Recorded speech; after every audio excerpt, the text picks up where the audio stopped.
দিন যায়, রাত যায়, বছর যায়, আবার নতুন বছর শুরু হয়। আর নতুন বছরকে বরণ করতে কতই না প্রস্তুতি, কত হাসি আনন্দ, গল্পের ছড়াছড়ি। আমরা বাঙালি, বাঙালির কিছু ঐতিহ্য বাঙালির অন্তরে গাথা। আসসালামু আলাইকুম এভরিওয়ান, অনন্য ফ্রম শখের ফেরিওয়ালা। সবাই কেমন আছেন? আলহামদুলিল্লাহ আমি ভালো আছি। চলে এসেছি নতুন একটি ভিডিও নিয়ে আপনাদের সামনে। এদিকে ভার্সিটিতে ঢুকেই দেখতে পেলাম ভার্সিটি সেজেছে নববর্ষের সাজে। তবে প্রতিটি অকেশনে আমাদের ভার্সিটিতে সাজে নতুন নতুন রূপে। সবাইকে বাংলা নতুন বছরের অনেক অনেক শুভেচ্ছা। আমার পক্ষ থেকে সবার জন্য একটা মেসেজ থাকবে, পেছনের ভুল থেকে শিক্ষা নিয়ে সামনে এগিয়ে যাবেন। আর না পাওয়াগুলোকে পাওয়াতে পরিণত করতে হলে অবশ্যই যার যার সেক্টরে ধৈর্য ধরে নিষ্ঠার সাথে কাজ করে যেতে হবে। আজ কিন্তু পয়লা বৈশাখ না, বাংলা নববর্ষের পরের দিন। পয়লা বৈশাখে কোথাও যাওয়ার ইচ্ছা ছিল না, বন্ধুরা ফোন দিয়েছিল, তাই একটু বাইরে বের হয়ে একটু গল্পগুজব আর আড্ডা শেষে বাসায় ফিরে আসি। দিনের কিছু ভিডিও ক্লিপ নেওয়া হয়নি, তাই শেয়ার করতে পারলাম না আপনাদের সাথে। তবে রাতের কিছু ক্লিপ আছে যা আপনারা সামনেই দেখতে পাবেন।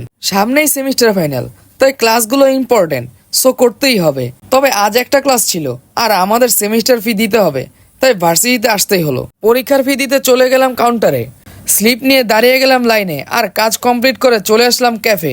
এখানে কিছু স্ন্যাক্স খেয়ে সবাই মিলে কিছুক্ষণ আড্ডা দিলাম। আজকে যেহেতু এই সেমিস্টারের শেষ ক্লাস ছিল, তাই আমাদের প্রিয় শিক্ষক জনাব হাসিন স্যার আমাদের সাথে কিছু টাইম স্পেন্ড করলেন।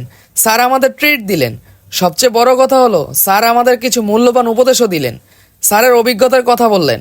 কথাগুলো আমার অন্তর ছুঁয়ে গেছে, খুব ভালো লেগেছে, চিরজীবন মনে থাকবে। আমার মা প্রায় সময় বলেন, শিক্ষকের কথা যার ভালো লাগবে, যে মেনে চলবে, সেই পাবে প্রকৃত শিক্ষা। টিচাররা মা বাবার মতো প্রতিটি স্টুডেন্টদের কাছে আস্থাভাজন, সম্মানী ব্যক্তি। প্রতিটি শিক্ষকই আমার কাছে প্রিয়। স্যার, আপনার ক্লাস সামনের সেমিস্টারে পাই আর নাই বা পাই, তবে আপনাকে মনে থাকবে। আর ক্লাস না পেলে আপনাকে অনেক মিস করব। দ্রুত বাসায় যেতে হবে, আর হাতের কাজগুলো খুব তাড়াতাড়ি সেরে সোজা পড়ার টেবিলে বসতে হবে। নববর্ষের দিন আমাদের বাসা থেকে একটু দূরেই বেশ কয়েক জায়গায় মেলা হয়েছিল, তবে আমি কিন্তু কোনো মেলাতেই যাইনি। খাবারের জন্য রেস্টুরেন্টে কিন্তু প্রচুর পরিমাণে ভিড় হয়েছিল। মিরপুরে যারা থাকেন তারা হয়তো জায়গাটি চিনেছেন। এটা হচ্ছে মিরপুর 12 আবেশ হোটেলের দ্বিতীয় ব্রাঞ্চ। খাবার পেতে সিরিয়ালে থাকতে হয়েছে আমাদের আধা ঘন্টারও বেশি। খাবার অর্ডার করে লাইনে দাঁড়ানোর পর হঠাৎ করেই চোখে পড়ল রুটি বানানোর এই অপূর্ব কৌশল। এটা কিন্তু আগে দেখেছিলাম, তবে ইউটিউবে।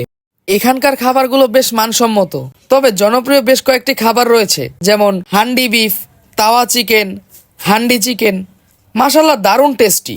এখানে সৌদি আরবের কিছু জনপ্রিয় আইটেম পাওয়া যায়, তবে পেশোয়ারি বিফের স্বাদটা মোটামুটি ভালোই ছিল। এখানকার বটভুনা এক কথায় অসাধারণ। মোট কথা আমাদের বাসার সবাই খুব পছন্দ করেছে। খাওয়া শেষে এবারের গন্তব্য হচ্ছে আগারগাঁও। এখানে স্ট্রিট ফুডের বেশ কয়েকটি ভ্যান আছে, যেখানে কিনা জুস বারও আছে। আজ এতটুকুই। আপনাদের সাথে দেখা হচ্ছে পরবর্তী কোনো ভিডিওতে। সবার জন্য রইল শুভকামনা। আল্লাহ হাফেজ।